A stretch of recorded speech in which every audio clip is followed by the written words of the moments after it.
አላህ መጨረሻችንን ያሳምርልን። ቁርአን ላይ ካሉ የሰው ልጆችን ልብ ከሚያስበረግጉ የቁርአን አያቶች መካከል አንዱ ይሄ ነው።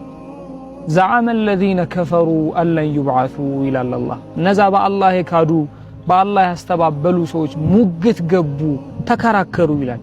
ألن يبعثوا እኛ ከሞትን በኋላ አጥንታችንም አመድ ስጋችንም ትቢያ ከሆነ ከጠፋን በኋላ ማን ነው የሚቀሰቀሰን አሉ።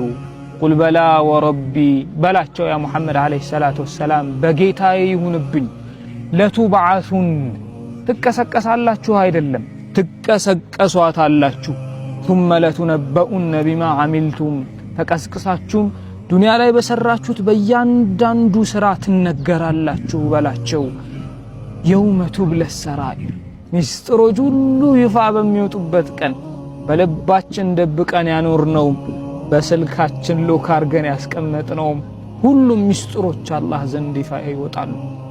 ወዛሊከ ዐለ አላህ የሲር ይሄ ደግሞ እናንተ ትቢያ ከሆናችሁ በኋላ መቀስቀሱ ቀስቅሶም ደግሞ በሰራችሁት በእያንዳንዱ ነገር ላይ መጠየቁ አላህ ላይ በጣም ቀላል የሆነው ነገር ነው ብለህ ንገራቸው ይላል አላህ ሱብሓነሁ ወተዓላ።